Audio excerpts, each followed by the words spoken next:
Welcome back to another episode of Positively Uncensored, your favorite reality TV and interview podcast.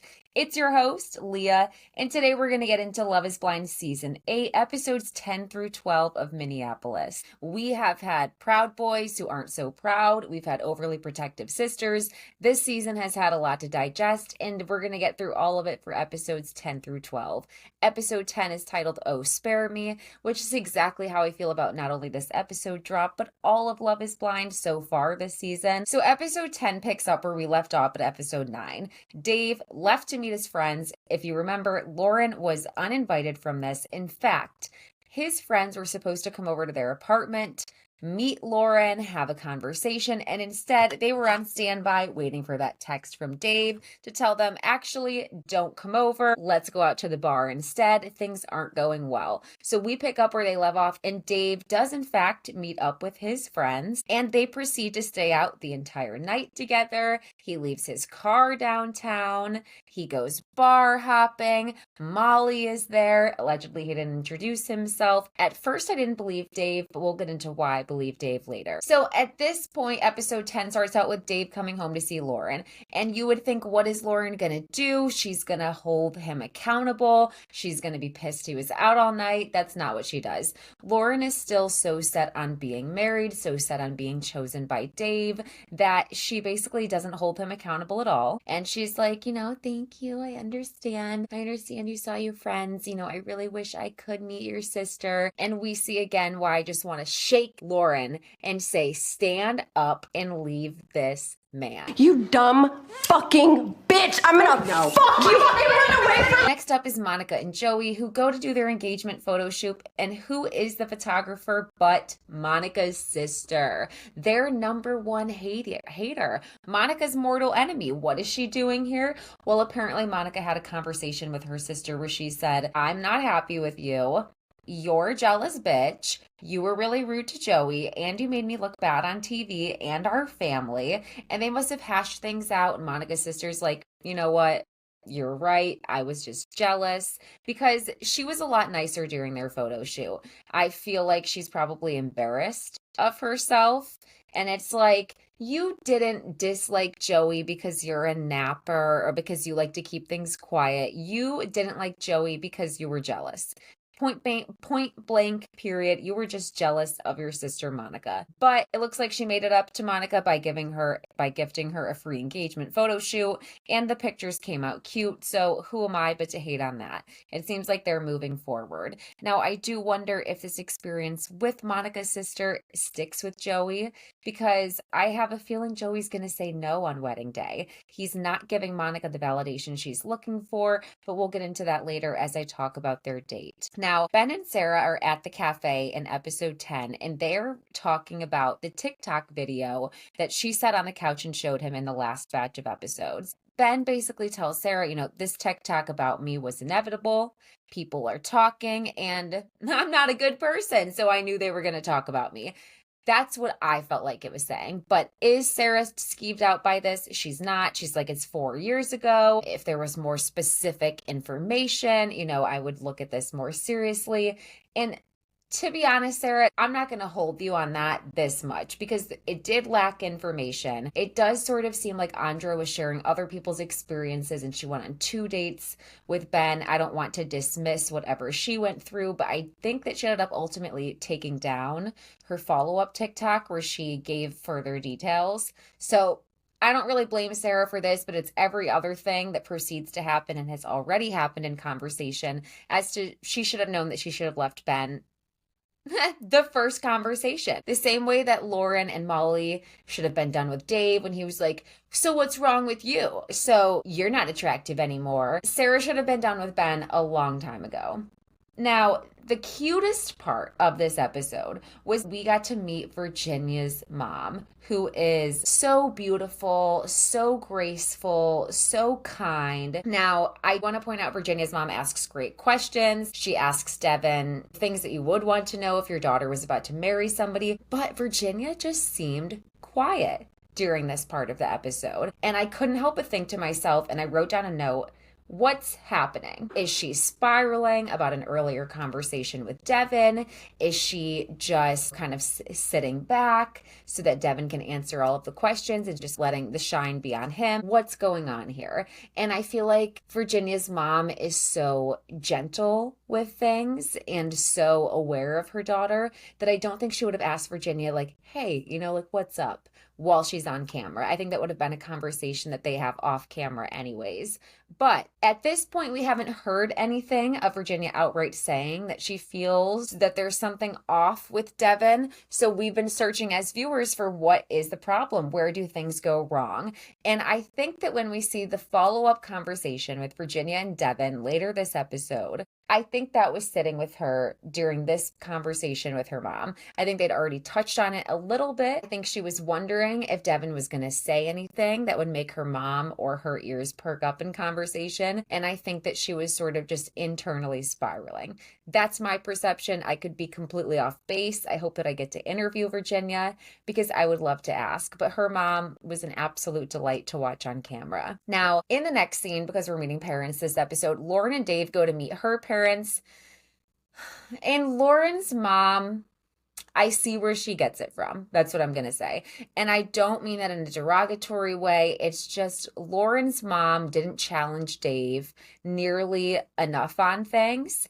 And she seems to look at Dave's behavior and try to take his scaredness or his avoidance as a sign that he just knows that Lauren is the one and he's scared because he's never had a connection like this before. And that's just not what's going on here. He's not blinded by love, overwhelmed with Lauren, wondering if he could ever size up to her. And Dave says himself what's happening later on in the episode, which is pretty much he likes the chase. Dave likes the chase as soon as someone reciprocates and likes him back. He's not into them. It's not because Lauren's the perfect person for him. It's because he didn't expect to get this far in the experience. It's because he's an asshole. It's because he likes the chase. If they did not hook up yet, that may still be a conquest that he would like to have. There's a lot of reasons, but that's not it. Now, in this conversation, there's more to hit on because when Lauren's mom is like, so are we going to meet your dad? My husband doesn't want to be on camera either. I completely get it if your family doesn't want to meet on camera, but let's meet off camera. And Dave's like, my dad's a warm weather guy, big warm weather guy, huge. And he's probably golfing. So he could check his schedule, check the dates, but it's probably going to be a no there. And you may as well have just said, it's not important to me. Tell her mom, which you tell Lauren later. My family doesn't just meet anybody. Okay, notice how he did not say that in front of Lauren's mom. But he doesn't. Now, I will say Lauren's mom is trying to stand up for Lauren. You can tell that Lauren has clued her mom in on a lot of the conversations with Dave. She's aware of Dave's friends getting in the way of things. She's aware of how heavily what Dave's friends feel is weighing on him. But Lauren does an interview post-season where she talks about how she feels like it was never Dave's friends. It was always him and the encouragement that they were getting from Dave. And I just wonder if it's the edit that's making Lauren look like she's unaware of this or if this is something that she realized after further reflection. But at this point, everybody is still acting like the friends, the sister are pulling the strings and they just don't want to be on camera or they just, want to protect Dave and this just doesn't seem legitimate and Dave just doesn't want to bring them on. That's it. Dave just doesn't want to bring them on. But Lauren's mom is like, so, are your friends going to be fine? Because outside noise shouldn't dictate anything. But also it's like, I wish she had been even more stern because for what reason does my daughter not deserve to be able to defend herself? So the conversation with Lauren's mom and Dave ends with Lauren's mom bringing up that his family, his friends, everybody's going to eventually get in on this and be supportive.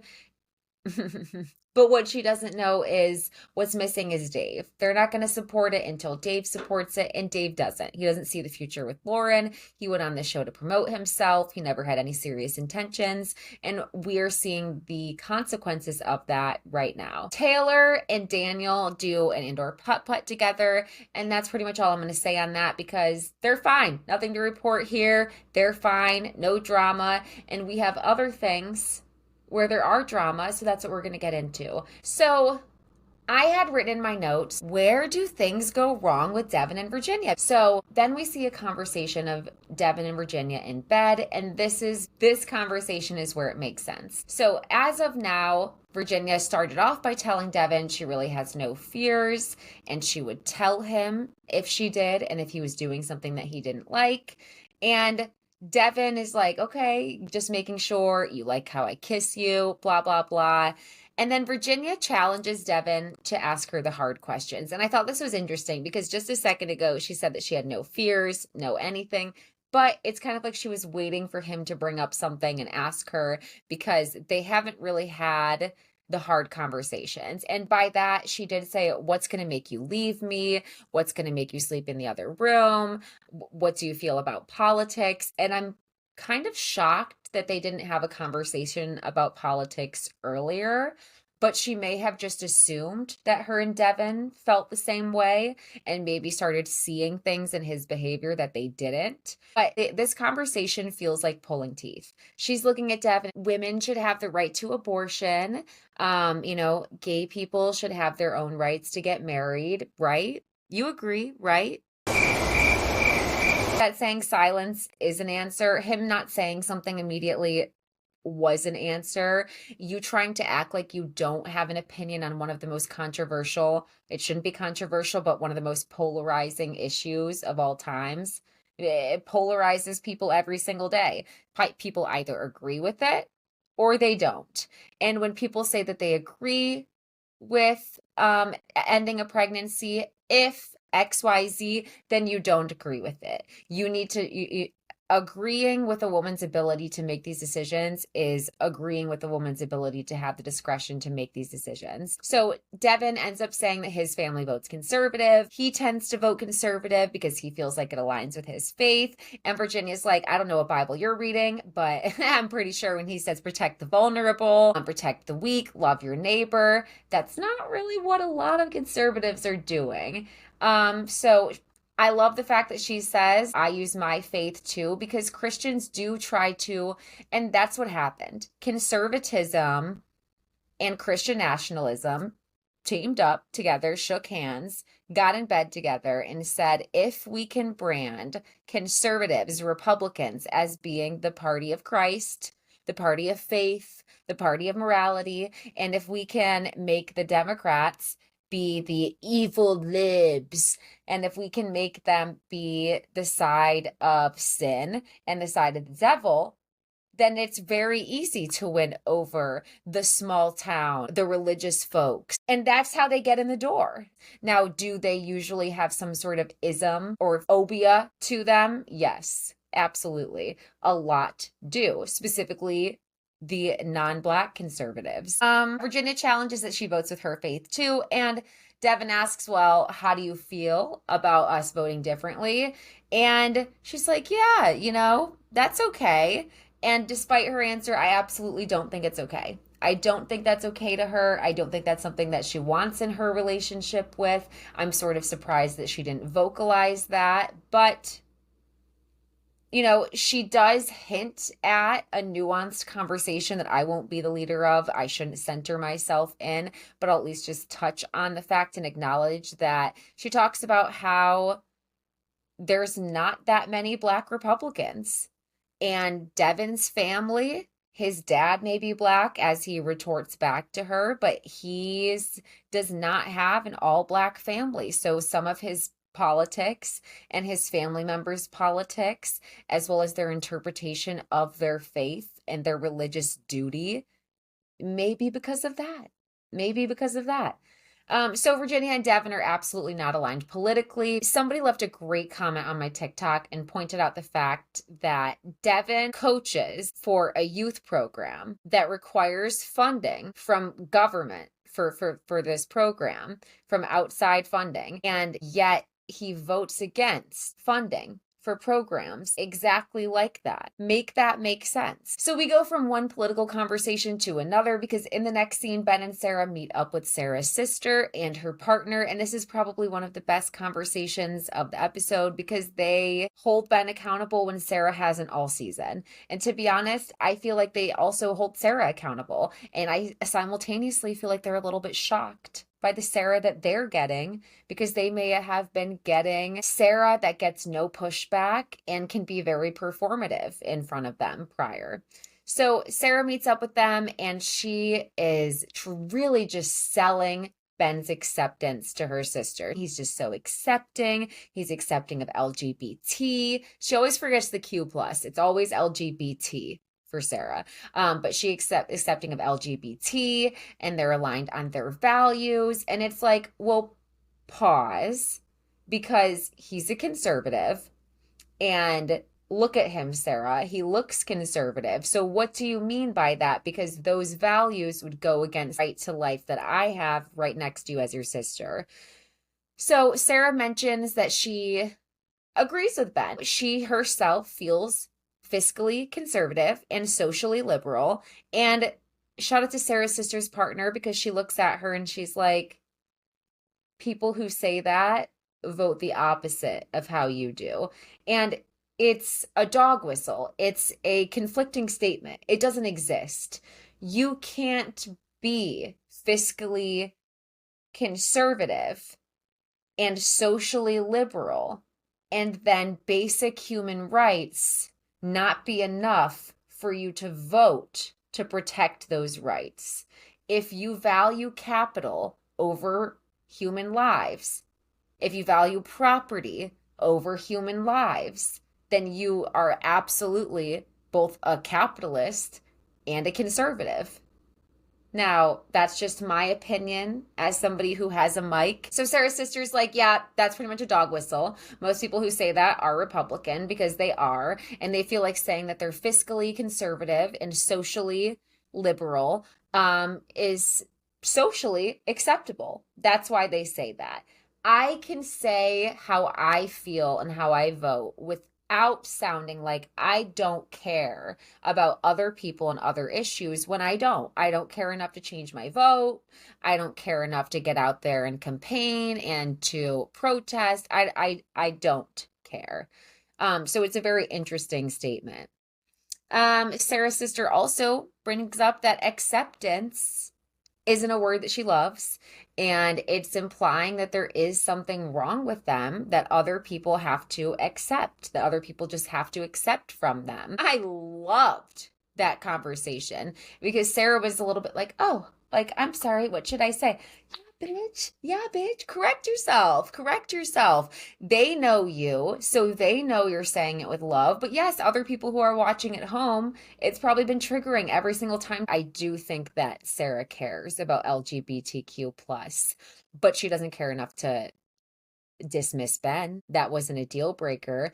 I do think that Sarah took notice of police brutality, but she doesn't care enough to not be with Ben. So it's still harmful. So Ben walks away to get drinks, and he's also probably like, get me out of here. I'm tired of talking about this.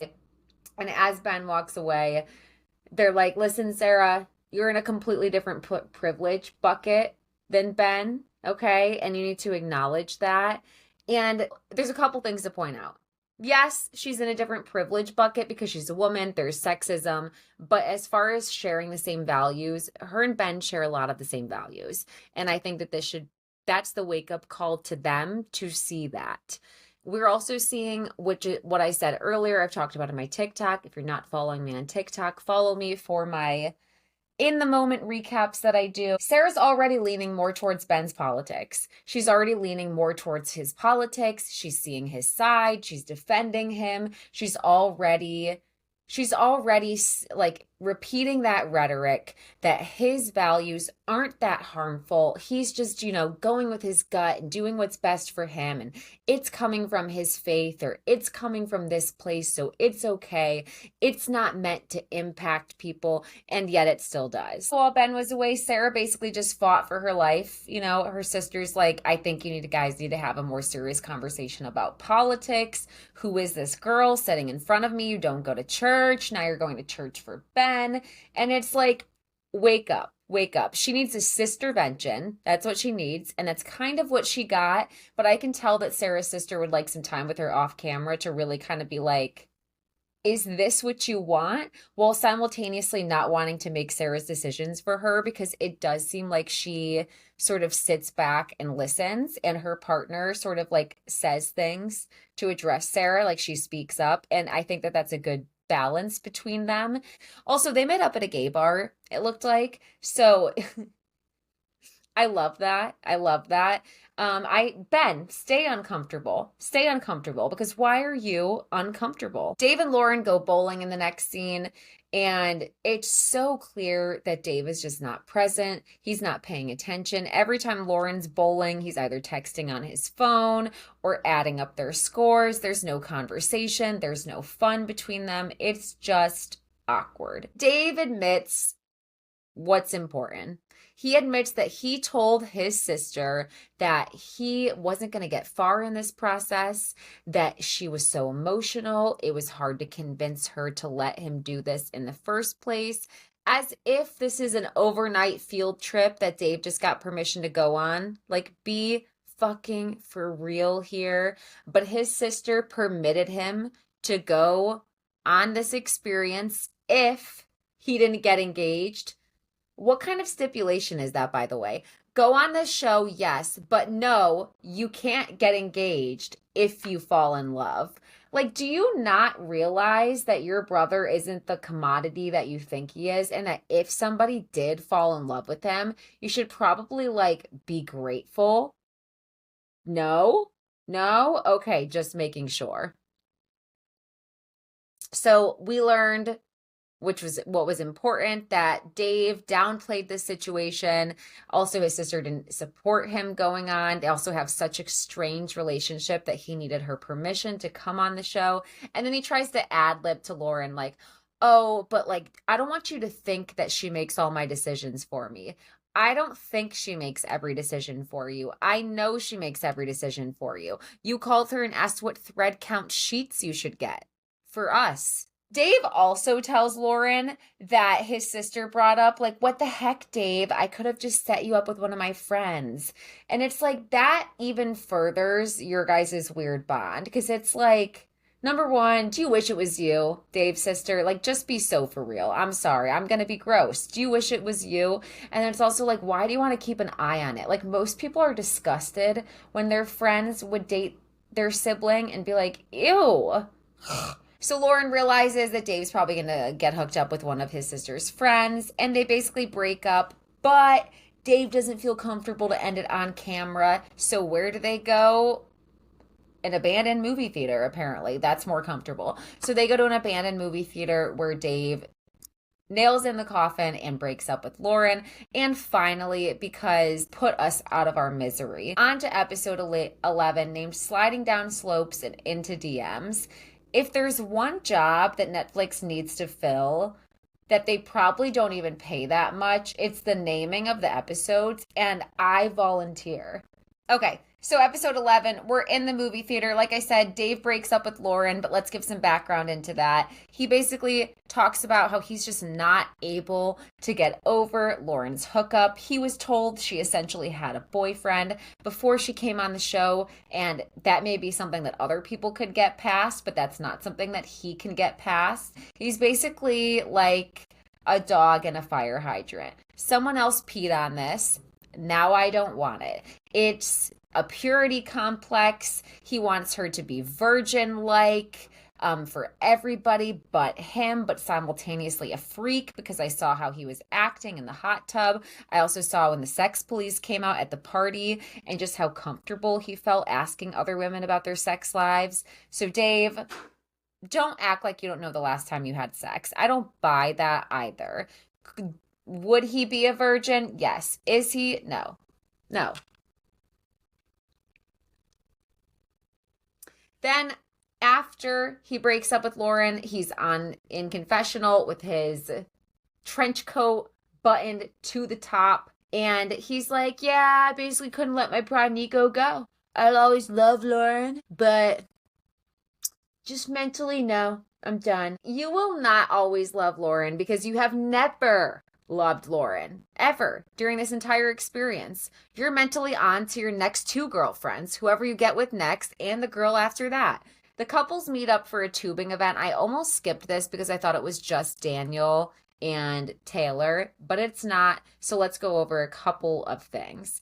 Molly has a conversation with Lauren and she's like, listen, here's the tea on Dave. When we were at the bar that night, someone was all over him, and I didn't see this with my own eyes, but someone else did. And I think you should know that. And Lauren's like, bet. Because I've already broken up with Dave. Well, actually, he broke up with me.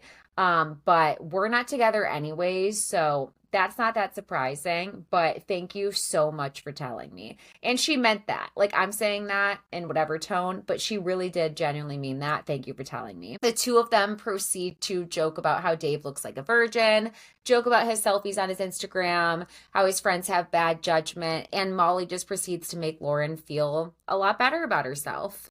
And to that, you got a small clap, Molly, because I didn't think you were going to do that, but I still side-eye you because you were interested in Dave and you said you share the same values. Brittany and Devon have a conversation, and I'm so glad she gets to tell Devon straight to his face that he was judgmental about her sexuality, because he was, and that she would have appreciated more support. She didn't get it. So Devon and Brittany talk for a couple of moments together, and I think at some point he brings up that him and Virginia have a couple of things that they disagree on. And it's interesting that he didn't elaborate, because if he did, I think Brittany would have gotten up from the conversation.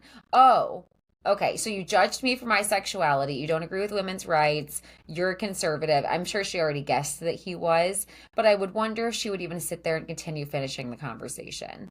Now, Madison shows up, pink hair to boot. She's like, okay, call me a pink-haired lib. Call me the names that you want to call me. I am what you say I am, and F you, Alex and Mason. And she proceeds to spill the tea, which is that Alex is a fucking liar and weirdo. And when she was at the airport, she saw him and she was like, so how do you feel about Mason? Like, what's good? And he was like, fuck Mason.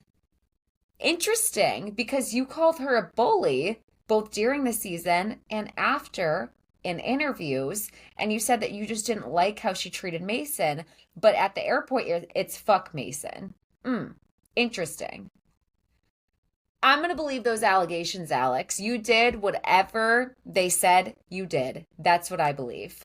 And I think that when Madison says she bullied him, if she bullies men, if holding men is accountable, I think that Madison post-show got messaged from some of the girls who are involved in these allegations.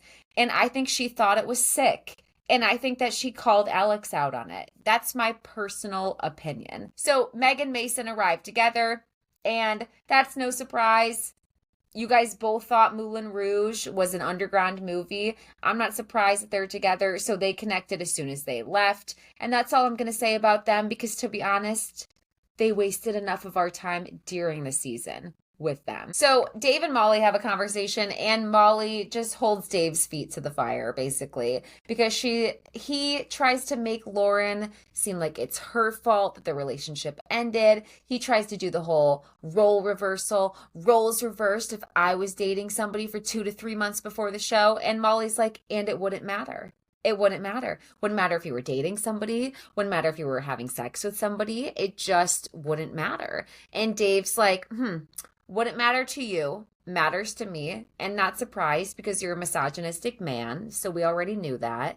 And Molly's like, well, when's the last time that you had sex then, Mr. Purity? And he's like, I don't even know, I don't even know. Don't buy that. Don't buy that. Probably this morning, if I'm being honest.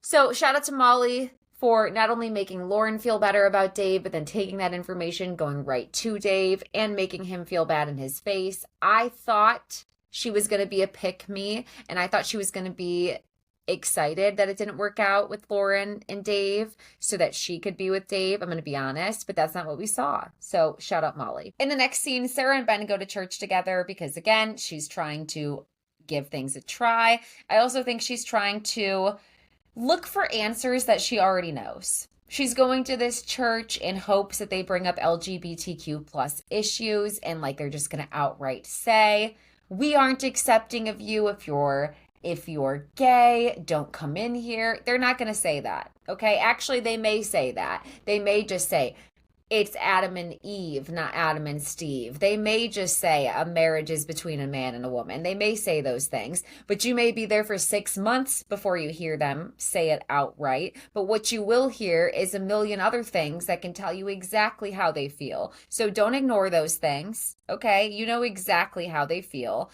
And yet, she's there, like I said, kind of bending for Ben. And I'm not surprised. That's what happens. Do I fault her for going to church? Absolutely not. Will Ben ever go to a church where there is a queer pastor who is preaching about how God makes you as intended, including if you are trans or if you are LGBTQ plus? No.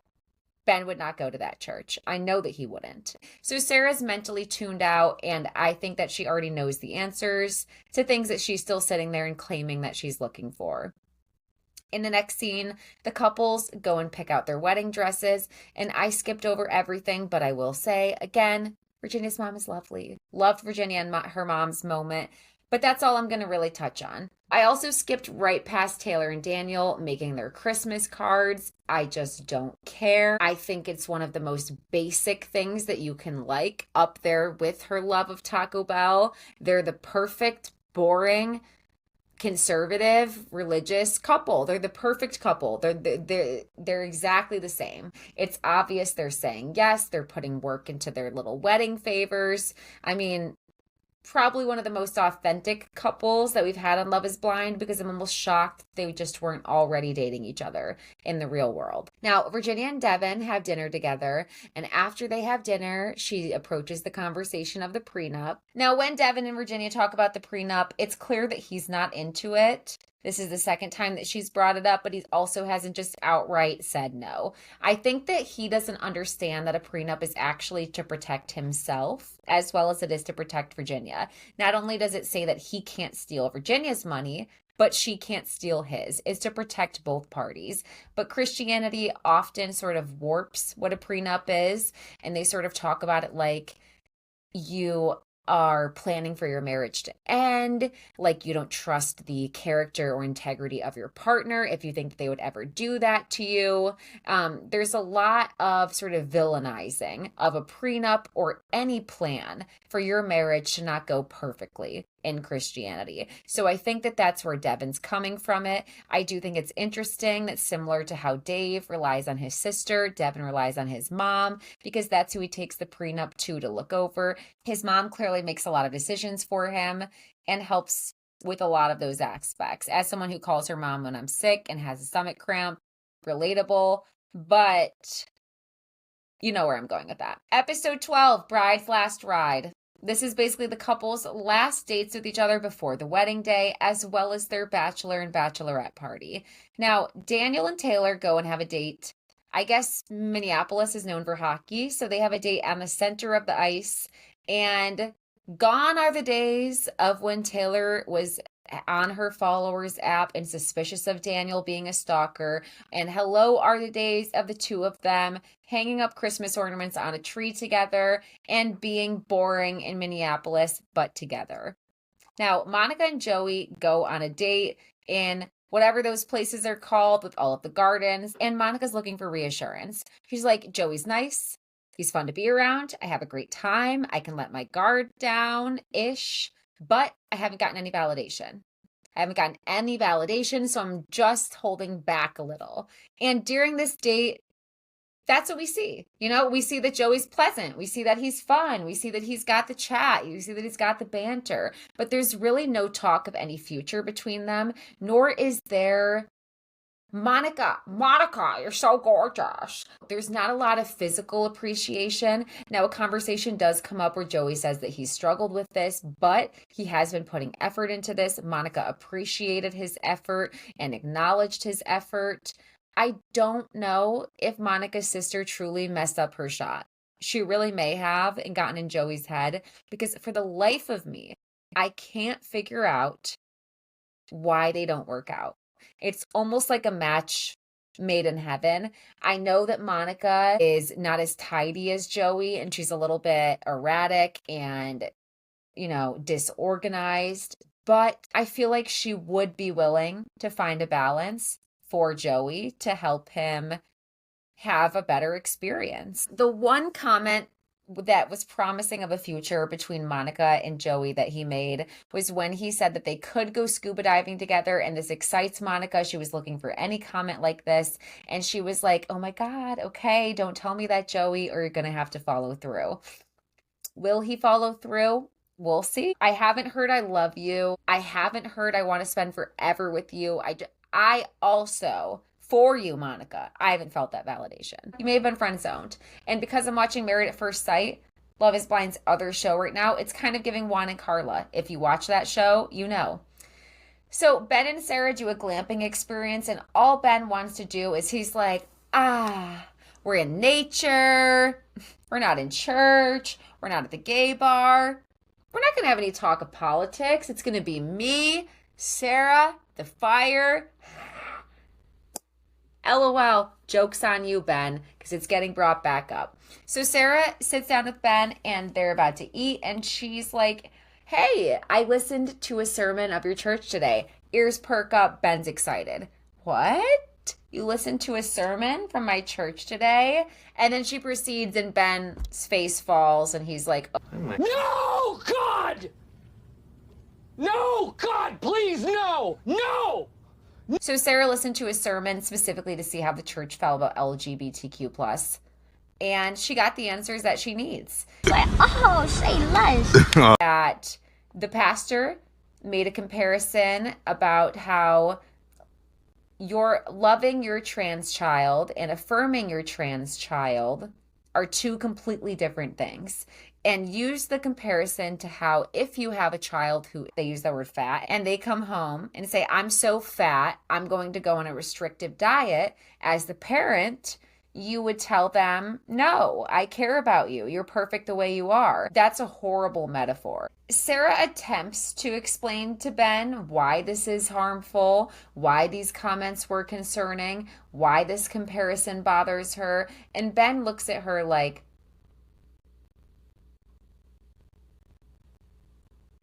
long, slow blinks.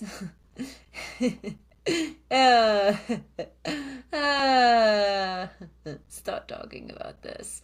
With a freaky smile, forced laughter, and you can tell that he does not want to talk about this with Sarah. He doesn't want to talk about this with Sarah. He's mad that Sarah's listening to sermons to try to judge his church. He's mad that Sarah doesn't have the answers that she's looking for. All of those things. He's mad Sarah's bringing this up again. And I can tell that if Ben and Sarah were on a date in real life, not on Love is Blind, he would never have gone on a second date with her. In fact, he probably would have gotten up after and not paid and ran out on the check and been like, I'm leaving it with her. She's so progressive. She's so independent. She can pay for her own check. That's the kind of vibe that Ben gives. Sarah, unable to not bring this up, especially after they've gone out with her sister, and especially after her sister's like, I think you guys need to actually have more political conversations, even though Ben feels like you guys need to have less conversations. Now, Sarah tells Ben she's open to going to church. She's open to exploring what his interests are, but maybe they can look for a different church.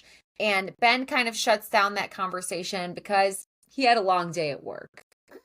He had a long day at work.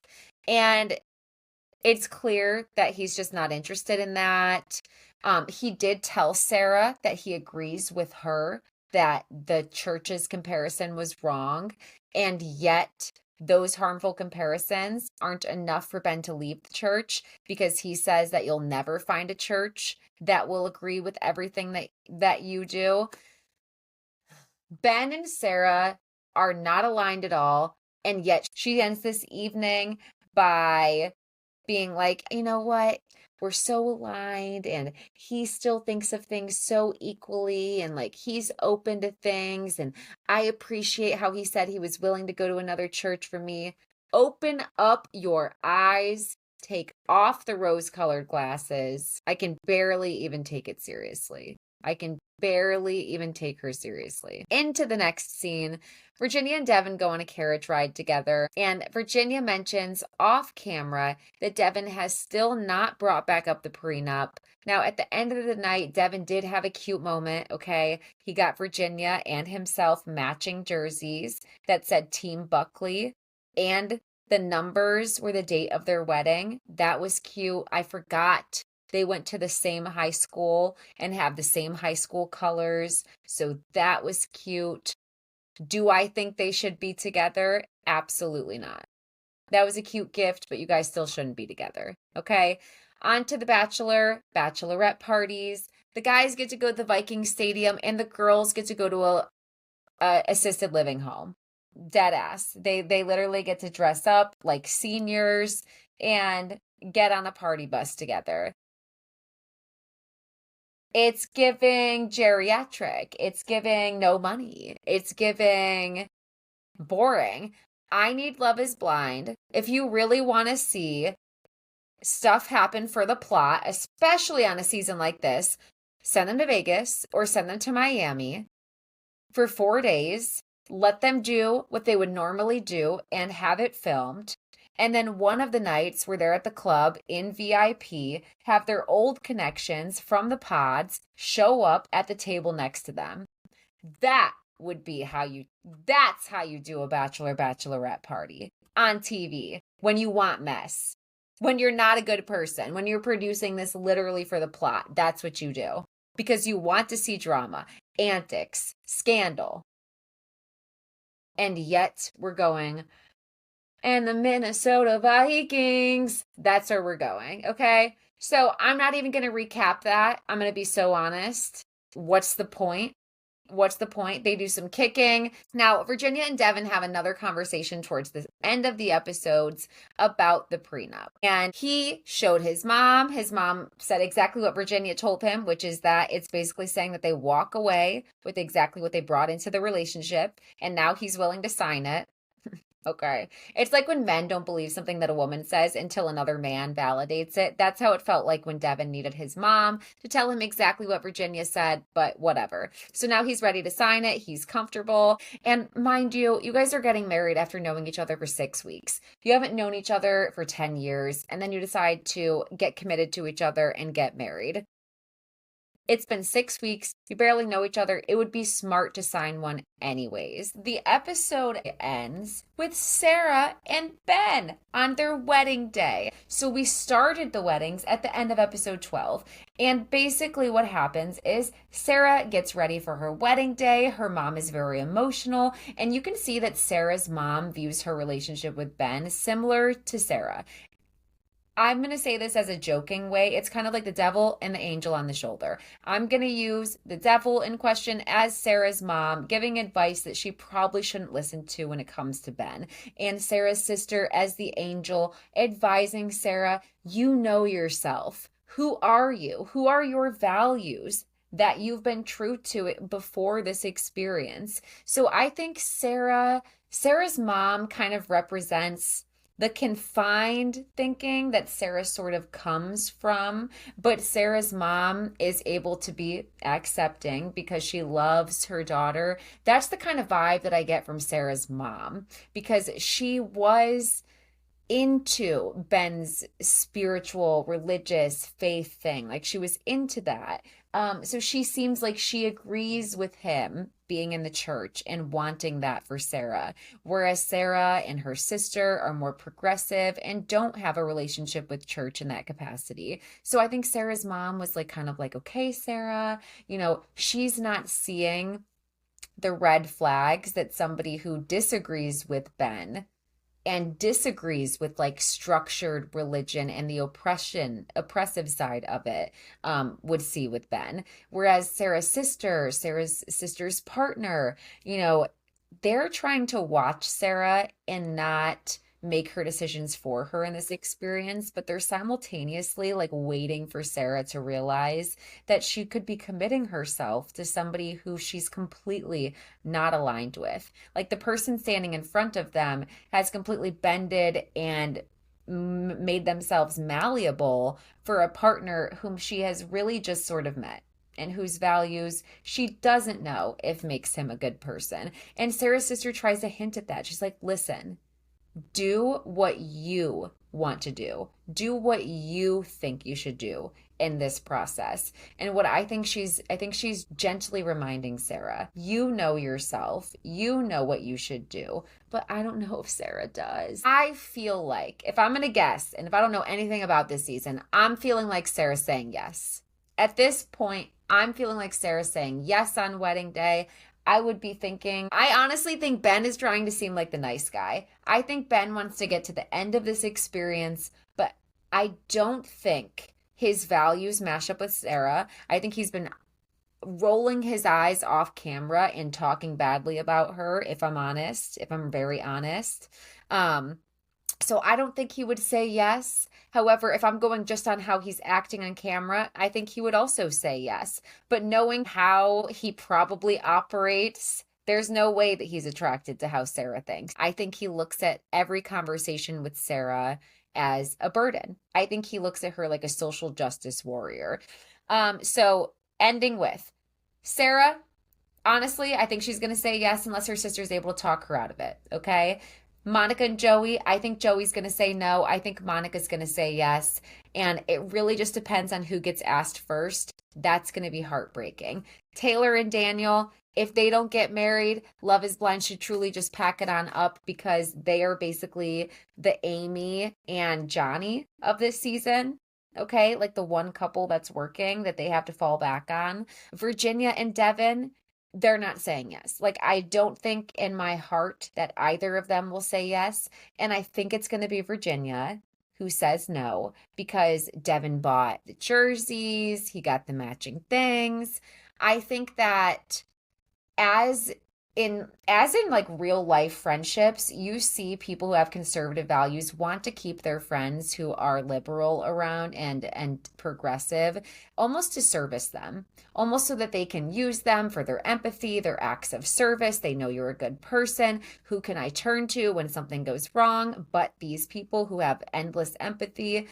So it makes sense actually if he would want to say yes and if he would want to be in a relationship with Virginia. But morally, she's not going to want to be with him because his views and how he votes and some of his values that are held in the conservative party literally go against everything that she believes in and against her own safety and well-being. So that's how the episodes end. And next week we see the actual wedding day. And I can't believe that we're really sitting here and waiting until March 9th for the reunion. Now, hold up. That would mean actually it's the second Sunday. So in 7 days. So the reunion and wedding day drop the same day. Is that correct? Because Love is Blind episodes are new every Friday. I'm doing the math here live as I'm doing this. So I guess we're going to see the wedding and the reunion the same day, which is good. So I'll be back to talk about that. As always, subscribe, like this video, leave me a comment, tell me all of your Love is Blind thoughts, tell me where you think we're going next season, and also tell me if you think I need to be behind the camera, like what's good. Should I be directing? Because I think my Bachelor, Bachelorette idea could save the show. I think it could save the show.